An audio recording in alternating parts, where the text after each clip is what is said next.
Good morning, Chair, members of the committee. Thank you very much for the opportunity, and thank you for helping me with this PowerPoint. The city currently has at least 393 program manager and program coordinator positions citywide. I say at least because these are the positions that have been communicated to MEA, but the city acknowledges that there might be more, and this item before you today suggests that there might be more because there's at least one more that apparently was created in 2019 without ever being properly exempted from the classified service. But let's go with 393 for today. In 2015, there were 70. So that's an additional 323 program manager and program coordinator positions created in the last 10 years. That's a growth rate of 461%. 461%. Over the same period of time, the rest of the city's workforce has grown by about 20%. So if you apply that 20% growth rate to the 70 program manager and program coordinator positions in 2015, you would expect about another 14 positions over the last 10 years. Instead, you've added 323 of these positions over the last 10 years. Next slide, please. And the growth is not slowing down. Sorry, if you go back one more, please.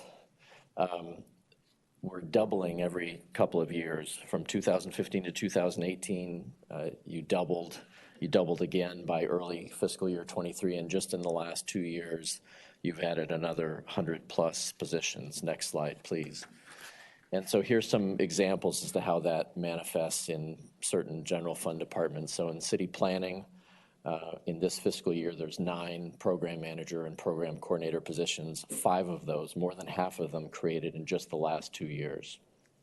And as you go down this list, communications, human resources, transportation, even the police department's getting in on the game. Many of these positions, about half of them, created in just the last 2 or 3 years.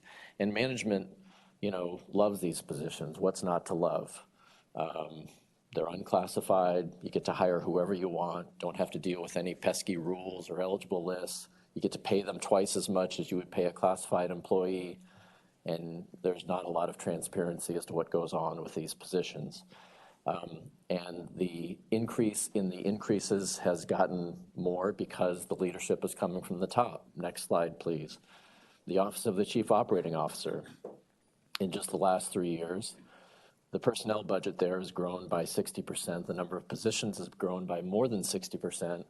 And a lot of that growth is attributable to, guess what? Program managers and program coordinators. 5 of them, 5 of the 6 in the office have been created in the last 2 fiscal years. And that's not unique just to this chief operating officer, your current chief operating officer, or your current administration. This has been going on and building across many chief operating officers and mayors. But we're certainly getting, hopefully, to the apex of this frenzy. In fact, something notable about the chief operating officer, I'm not sure if you know this, but you actually laid off 2 employees last year, 2 MEA represented employees in the FY25 budget, the budget that just began in July. I think they were the only 2 layoffs in the city. They were the only 2 layoffs in our bargaining unit. A senior management analyst and a community development specialist in the Office of the Chief Operating Officer. So while the COO is adding program managers and program coordinators, out with the old, in with the new. The old is apparently classified employees, in with the new program managers and program coordinators at twice the cost. By the way, these 2 human beings, one of them is still with the city in another department, the other one no longer works for the city. So, this is getting, I think it's fair to say, a little out of control. Next slide, please. So,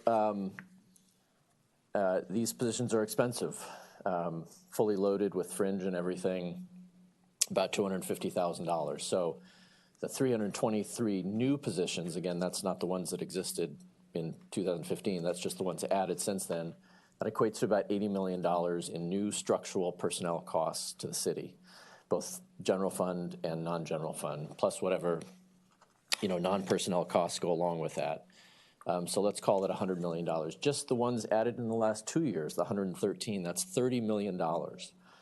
So this is big money. And just like your item on today's docket, they don't come to you at each budget. They come to you drip, drip, drip, one at a time on supplemental. So look at last year, FY24, 45 new positions. 41 of them came to you on a supplemental docket.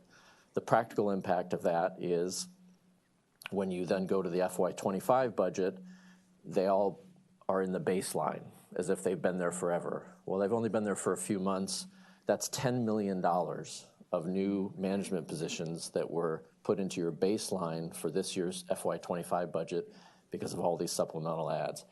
I need to take a moment here to recognize somebody in the room, and that's Councilmember Vivian Moreno. MEA has been, preaching, harping, screaming about this for a long time.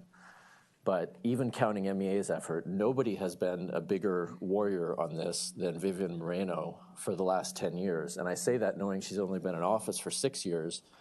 For the 4 years before that, when she was a council aide, she'd be calling me in 2016 and 17, what are you doing about all these things on the docket? She, has been on this for the reasons that we've talked about, in particular this issue of how these are all done supplementally in a way that is less than transparent to the council every year. So anyway, thank you, Councilmember Moreno, for your leadership on this. The bad news is people should, I'm sure you will agree, people should listen to you more.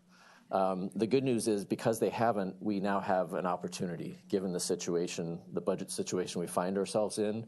We've got some very lucrative, low-hanging fruit to begin with cutting. Next slide, please. 60 of these positions were vacant in August, which is the latest data we have.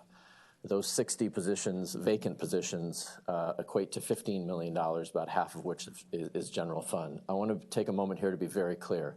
MEA is not advocating for any employee in any classification, classified or unclassified, to be laid off. So we're not advocating layoffs. But to avoid the possibility of future layoffs, we highly encourage you to be very aggressive at dealing with vacant positions, especially program manager and program coordinator vacancies. And so general fund, program manager, program coordinator position should be frozen and cut immediately. Non-general fund, program manager, program coordinator position should be frozen. And we would suggest an analysis to where filled general fund positions could be transferred to vacant non-general fund positions, and then cut the general fund position, which is now vacant, left behind.